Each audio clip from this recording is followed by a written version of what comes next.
Here's a concise but detailed overview of the Camorra, one of Italy's oldest and most dangerous criminal organizations.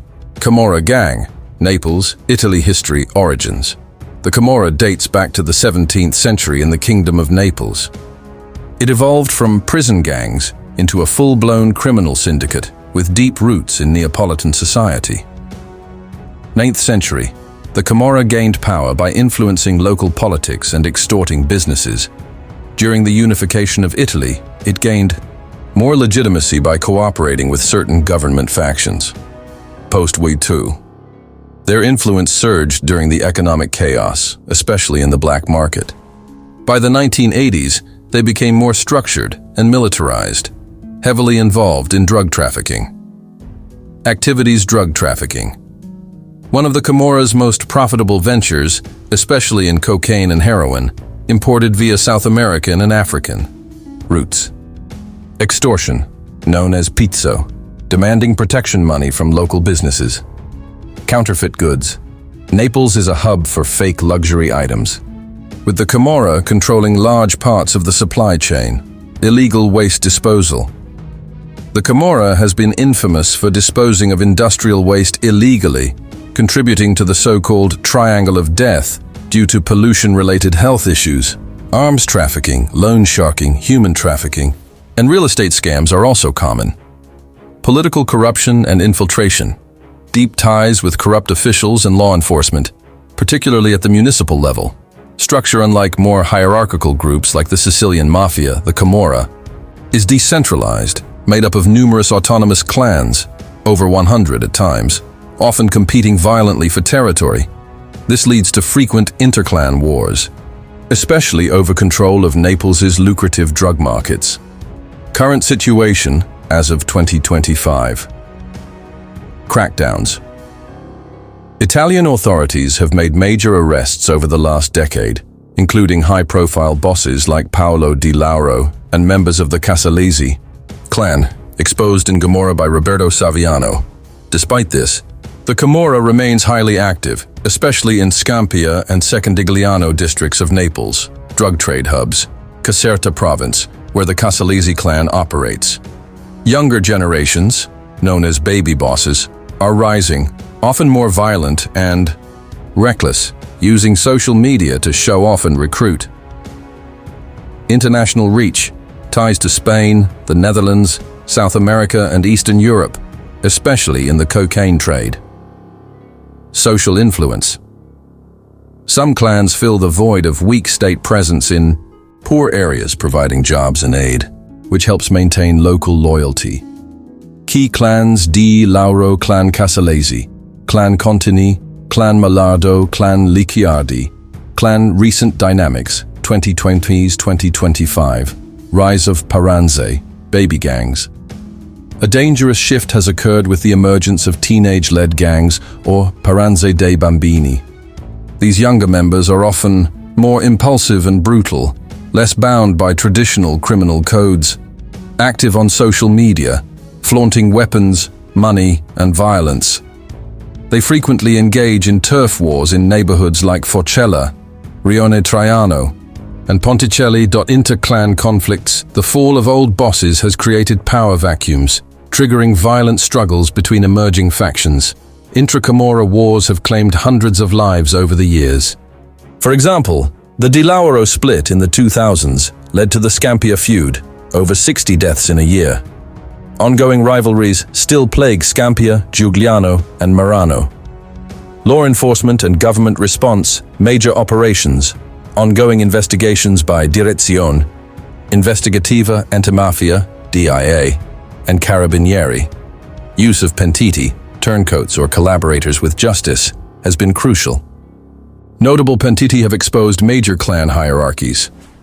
Noteworthy cases: Operation Spartacus targeted the Casalesi clan, resulting in hundreds of convictions. Recent 2023 raids disrupted drug routes and seized millions in assets. Tactics: used asset seizures, hitting the clans economically. Surveillance of encrypted communications. EU coordination, especially with Spain and Netherlands, where the Camorra launders money and operates drug corridors. Cultural impact: Camorra Effect Roberto Saviano's Camorra book and TV series brought global attention to the Camorra. While it raised awareness, some critics argue it glorified the violence, unintentionally inspiring younger gangsters. Saviano lives under permanent police protection due to threats from Camorra bosses. Local society, in Naples' poorest areas, the Camorra often acts as a shadow government, providing food, jobs, and even settling disputes. Kids grow up idolizing gang leaders due to lack of alternative role models. Challenges in eradication socioeconomic issues, high unemployment, school dropout rates, and poverty create fertile ground for recruitment. Distrust in the state remains strong in many parts of Naples and Campania. Clan adaptability. The Camorra is fluid. It restructures, hides assets abroad, uses front businesses, restaurants, construction, firms, and stays decentralized to avoid total collapse from leadership arrests. Looking ahead, post-2025 trends. Digital crime expansion, increasing involvement in cyber fraud, cryptocurrency laundering, and online extortion. New alliances, forming loose pacts with Albanian, Nigerian, and Balkan gangs, especially in drug trafficking. Youth prevention programs. The state and NGOs are pushing community outreach to educate and reclaim at-risk youth before they fall into the Camorra cycle. Absolutely. Let's dive further into the Camorra's international operations, economic strategies, internal governance, and law enforcement challenges that make dismantling the organization incredibly complex. International operations. The Camorra isn't just a local criminal group. It's deeply entrenched in global crime networks. Drug trafficking cocaine comes from Colombia, Peru, and Brazil via Spain, especially the Galicia and Andalusia regions. Heroin is routed through the Balkans or via Turkey. Amsterdam and Rotterdam are key European distribution hubs, often managed through ties with Dutch and Moroccan gangs. Money laundering. The Camorra launders billions through luxury real estate, Spain, Switzerland, UK, Eastern Europe. Tourism and hospitality sectors, cryptocurrencies and shell companies, especially in Malta, Cyprus, and Dubai.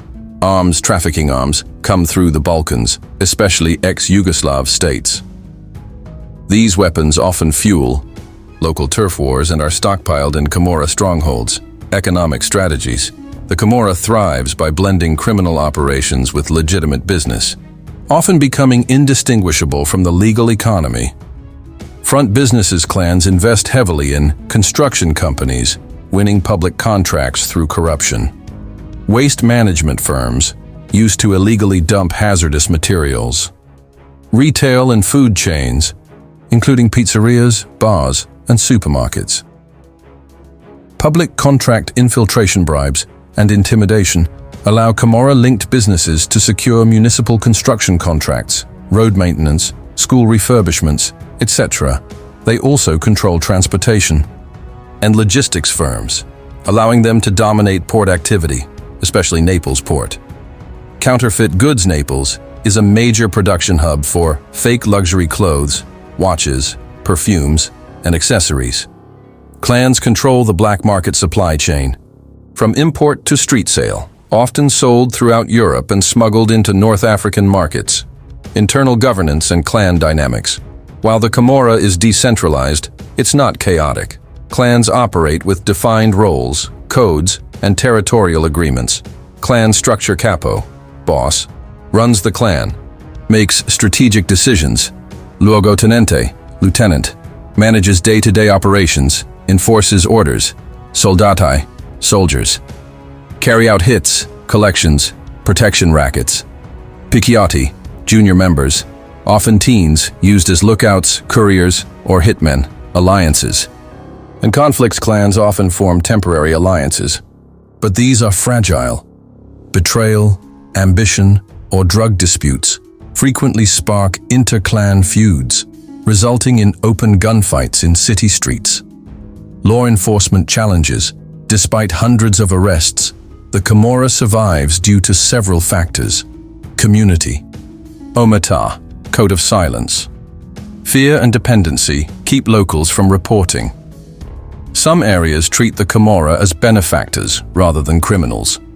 Judicial backlog. Italy's court system is slow and overwhelmed, allowing some accused to go free. Witness protection programs are underfunded, making pentiti risk their lives to testify. Corruption. Camorra has historically infiltrated police, politicians, city officials. In some cases, criminal investigations have been sabotaged from the inside. Notable Camorra bosses, past and present. 1. Raffaele Cutolo, founder of the Nuova Camorra, organizzata in the 1970s-80s. Known for bringing the Camorra closer to the Sicilian Mafia before his arrest. Paolo Di Lauro, former boss of the Di Lauro clan, responsible for the Scampia. Feud. 3. Michele Zagaria, Casalesi clan leader, arrested in 2011 after years underground. Maria Licciardi, La Madrina, one of the few female mafia bosses, led the Licciardi clan with brutal efficiency. Would you like to explore any of the following next? A timeline of Camorra events, a real-life case study of a recent raid or trial, a fictional narrative set inside a Camorra clan, or a comparison between the Camorra, the Sicilian Mafia, Cosa Nostra, and the 'Ndrangheta. Now, what angle? Leta now what angle tai? You are most interested.